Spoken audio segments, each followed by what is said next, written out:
Pois bem, vamos então agora falar sobre a opção parlamentarista, né? Na Constituição de 88 havia um grupo grande de parlamentares que tentou implementar o parlamentarismo no Brasil. Tanto é que em 1993 tivemos um plebiscito, né, sobre se teríamos parlamentarismo ou presidencialismo no Brasil. E aí vamos então, em parte, ver os argumentos das pessoas pró-parlamentarismo. Inclusive, com isso a gente vai conseguir entender não só melhor sobre as consequências de cada um desses sistemas e também entender sobre o funcionamento em geral das instituições políticas, né? A ideia básica desse curso é ver qual o impacto das instituições políticas justamente no cotidiano da política. Tá bom, clica e vamos embora. Aqui, ó. A literatura básica é justamente esse texto aqui do Antônio Octávio Sintra, Ideias para a Engenharia Institucional da Consolidação Democrática.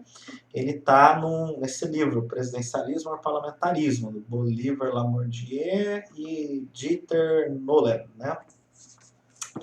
Que é da Instituições Loyola. Bom, o Antônio Octávio Sintra ele começa então discorrendo uma discussão um pouco mais teórica sobre a importância das regras. No passado, a ciência política ela era muito ligada à sociologia política, né? E aí havia toda um desdém sobre a importância das regras, né? Que nem a gente está discutindo. Presidencialismo, parlamentarismo, regras eleitorais, federação, país unitário. No passado, muita gente, achava que isso era uma coisa relativamente não importante, e o que era importante eram outras coisas, cultura, economia, divisão de classes e tudo mais. Mas, assim, a partir dos anos 70, 80, com o surgimento do neo-institucionalismo na ciência política, primeiro lá nos Estados Unidos, né, havia um grande precursor na Europa, que era o próprio Maurício de Verger.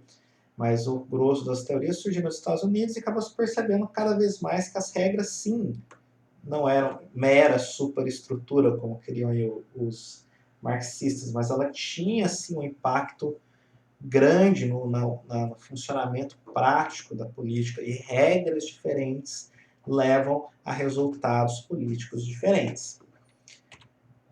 Bem, gostaria aqui de retomar a discussão que já foi feita entre o que significa o parlamentarismo e o presidencialismo. Vamos colocar aqui alguns fatos básicos entre as duas formas de governo. Colocando aqui essa figura que ela é justamente a foto da Câmara dos Comuns da Inglaterra, que foi o primeiro país parlamentarista de fato. Quais são as regras que funcionam no modelo político, tomando aqui como tipo ideal o modelo político inglês? Em primeiro lugar, você tem a eleição indireta do executivo. O executivo, ou seja, o primeiro-ministro, ele é eleito pelos seus pares, pelos parlamentares, né? Então, o primeiro-ministro é um parlamentar, ele foi eleito como parlamentar, e aí depois ele é eleito pelos seus pares, pelos outros parlamentares, como primeiro-ministro para cuidar das funções executivas do governo. Ele não é eleito sozinho, ponto que muitos autores ressaltam é que, na verdade, no parlamentarismo você tem uma espécie de executivo colegiado. Você não só elege o primeiro-ministro, mas você elege todos os ministros. Em geral, o primeiro escalão do governo executivo, como todos são de parlamentares. Você tem os ministros que cuidam da área da educação, saúde, segurança, defesa, tudo mais, e são eleitos junto com o primeiro-ministro. O primeiro-ministro tem a posição de preeminência, mas você é uma espécie de primus inter pares, né? Ou seja, o primeiro entre iguais. Você tem, então, graças a isso, a fusão de poderes. Aquela ideia clássica lá de Montesquieu, de separação de poderes, é bastante relativizada no parlamentarismo, uma vez que executivo e legislativo estão extremamente unidos, né, num único corpo. E você tem a possibilidade do voto de desconfiança. O que é o voto de desconfiança? É quando o parlamento retira a confiança no primeiro-ministro, ou no gabinete como um todo, né? O executivo no parlamentarismo é chamado de gabinete, né? Que é a ideia do primeiro-ministro e os demais ministros. Se o parlamento perde a confiança no gabinete, ele pode destituir o gabinete através do voto de desconfiança. Então, vamos supor que os caras elegem que nem o primeiro-ministro da Inglaterra atualmente, que é o Boris Johnson. Ele está lá porque o parlamento colocou ele lá.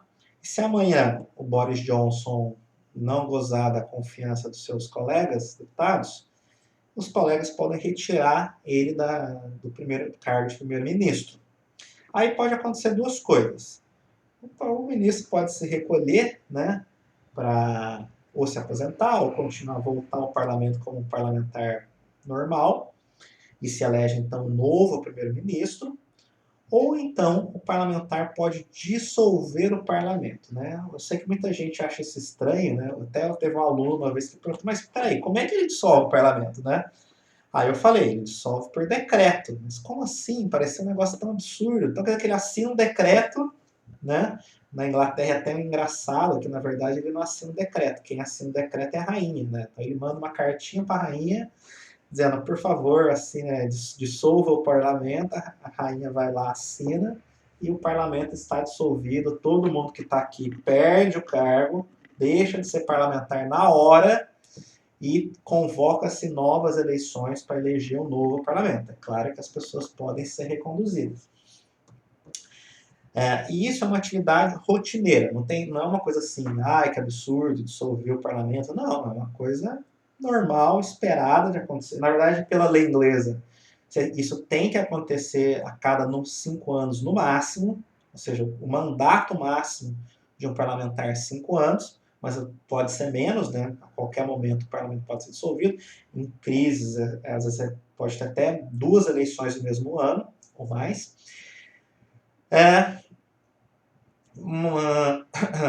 E normalmente o parlamento é dissolvido quando você tem o voto de desconfiança. Né? Se o parlamento derruba o primeiro-ministro vai lá e responde dissolvendo o parlamento.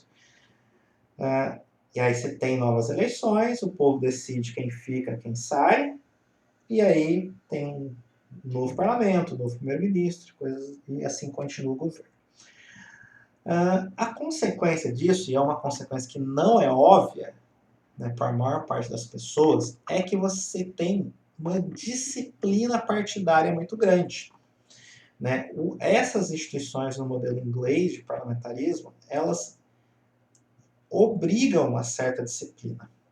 Por quê? Porque o primeiro-ministro ele tem um grande poder na mão, que é esse poder de convocar novas eleições. E eu gosto de falar, o político não gosta de eleição. Ao contrário do que muita gente pensa, o político não gosta de eleição. Não sei se algum de vocês aí já viu um político em época eleitoral. O cara não come direito, não dorme direito, né? Fica com aquela olheira enorme, né? Todo mundo, em geral, eles perdem peso, ficam doentes, né? Não são pessoas jovens, em geral, né? Gastam uma montanha de dinheiro, tem que gastar que tem que não tem nessas campanhas que são caríssimas. E no final, pode ser que percam. Nada impede que eles percam. Imagina, você ficou noite sem dormir, trabalhou para burro, gastou o que tem, o que não tem, e perdeu, deu errado. Outra pessoa foi eleita no seu lugar. Né? Isso é uma possibilidade real para qualquer político numa democracia. Entendeu? Então, os parlamentares ingleses preferem evitar esta fadiga. Eles não gostam de terem se submetido a novas eleições, porque enfim, muito complicado, muito arriscado. Então, quando o primeiro-ministro ameaça a convocação de novas eleições, eles são obrigados a recuarem, né? O cotidiano do parlamento inglês é um primeiro-ministro muito forte. Né? Você tem uma disciplina partidária muito grande. Né? E mais, se uma pequena facção, vamos supor que uma pequena facção aqui de um partido A, o partido B, em geral, cada partido se senta de um lado. Aqui é uma turminha, aqui é outra turminha. Aí, vamos supor que uma facção aqui desse partido aqui, que eu nem sei qual é, se é o conservador ou o trabalhista, se ele resolve, então, criar problemas para o primeiro-ministro, que é do próprio partido. A oposição sempre vota contra o primeiro-ministro, é de se esperar. Agora, vamos supor que uma parte do próprio partido do primeiro-ministro vota contra o primeiro-ministro. O primeiro-ministro pode ameaçar essa facção com novas eleições. E aí a outra galera, as outras pessoas, vão então brigar com essa facção que está causando problema, para eles pararem de criar problema ao primeiro-ministro, porque se por acaso surgir novas eleições, vai ser pior para todo mundo. O primeiro-ministro cai, só que todo mundo cai junto, ele não cai sozinho, não. É bem possível, quando isso acontece, que o outro partido adquira uma maioria e eleja, então, o primeiro-ministro. Então, o resultado é que todo mundo que está aqui como membro do partido do primeiro-ministro é obrigado a ser disciplinado. E no presidencialismo? No presidencialismo as coisas são bem diferentes, né?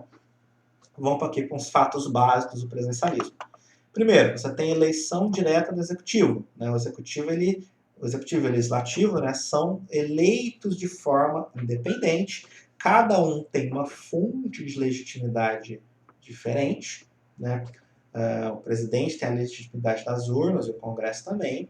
Você tem, então, a separação de poderes. No parlamentarismo você tem a fusão de poderes. No presidencialismo você tem a separação de poderes. Mandatos fixos, né? Ou seja, o presidente foi eleito por um tempo e o Congresso também foi eleito por um tempo. Não é de se esperar que esse tempo seja nem abreviado nem alongado. Então, cada um está seguro no seu cargo e não sofre perigo de novas eleições, fora do prazo, né? E você tem praticamente impossibilidade de dissolução do parlamento. O presidente não pode, constitucionalmente, dissolver o Congresso, né? O Congresso pode retirar o presidente através de um processo de impeachment, mas vamos lembrar que o impeachment não é um instrumento regular, cotidiano da administração, da mesma forma que é o voto de desconfiança. O impeachment é um processo criminal. Você tem que provar que o presidente cometeu um crime. Você não pode falar que ele não goza da minha confiança ou não fez um bom trabalho. Não, você tem que falar que ele cometeu algum ato de improbidade administrativa. Então, não é de se esperar que haja que o impeachment, que o presidente seja impeachado. Tanto que nos Estados Unidos jamais houve um presidente que foi impeachado, né? Houve presidentes que foram mortos, houve presidentes que foram mortos no cargo. Houve presidentes que ficaram doentes e morreram no cargo. Houve presidentes que teve um presidente que renunciou, que foi o Richard Nixon, que o mais próximo que já chegou os Estados Unidos do impeachment foi o Richard Nixon, mas ele renunciou antes. Então, nunca houve um impeachment do presidente. O Donald Trump iniciou-se um processo de impeachment, mas não deu em nada. Né? Nos Estados Unidos também temos que lembrar que lá a regra é diferente do Brasil. No Brasil, você precisa de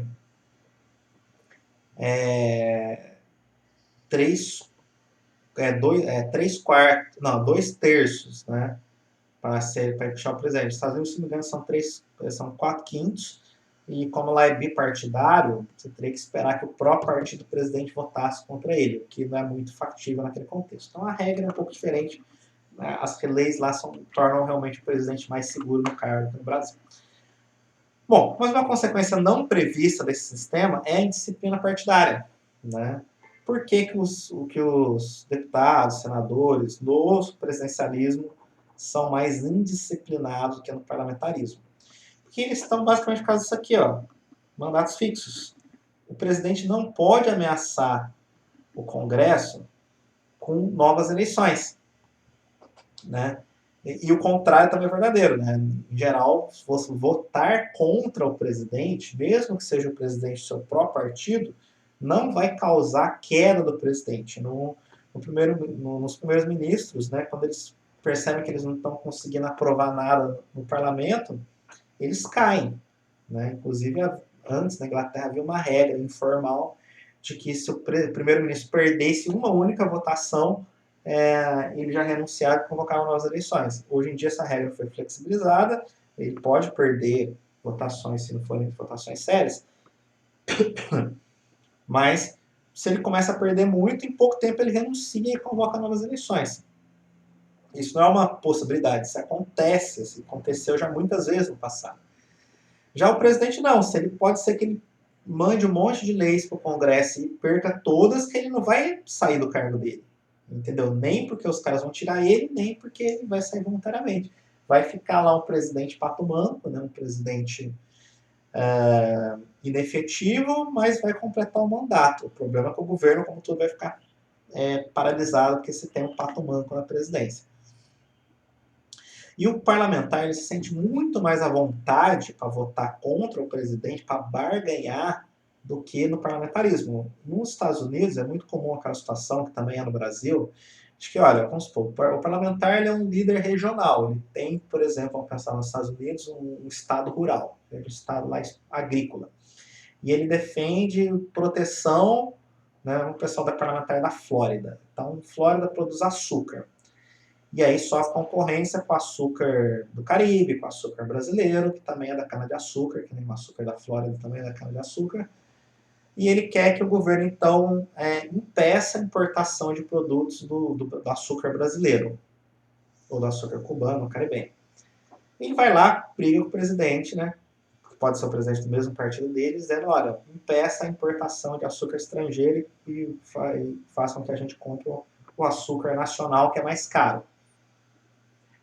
E aí o parlamentar ele pode ameaçar não votar com o presidente em outras propostas que muitas vezes não tem nada a ver com açúcar. O cara pode chegar numa proposta do presidente está tentando...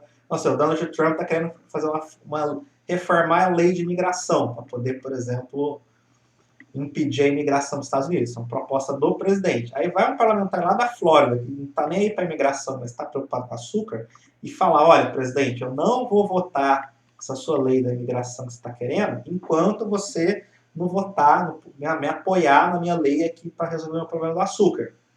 Né? Aí o presidente é obrigado a ceder para esse parlamentar para ver seu projeto ser aprovado. Né? No parlamentarismo, isso é impossível. Porque esse tipo se o cara realmente for chato e emparedar o presidente para votar o projeto do açúcar, do aço, de qualquer coisa, isso pode fazer com que o primeiro-ministro fale, assim eu não consigo governar, renuncia, aí o primeiro-ministro ele volta a ser um parlamentar normal, e aí dissolve o Congresso e sendo pior para todo mundo do partido, entendeu? Né? Já no presidencialismo não tem esse problema. O cara está livre, vamos dizer assim, o parlamentar está livre para se opor ao presidente do próprio partido. Resultado, indisciplina partidária. Objetivamente, os países presidencialistas têm partidos menos disciplinados do que os partidos do parlamentarismo. Né? E acho que toda essa... Pode parecer um pouco complexo, né? Mas eu dei uma explicação aqui detalhada para mostrar um fato que qualquer observador político consegue ver, vendo o noticiário, acompanhando as sessões de países presidencialistas e parlamentaristas. No presidencialismo, os parlamentares são disciplinados, e no parlamentarismo você tem uma disciplina, em geral, uma disciplina bem dura, bem férrea, né?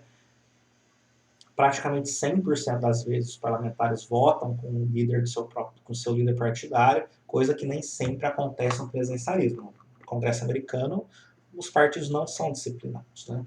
Então, e o Brasil é o quê?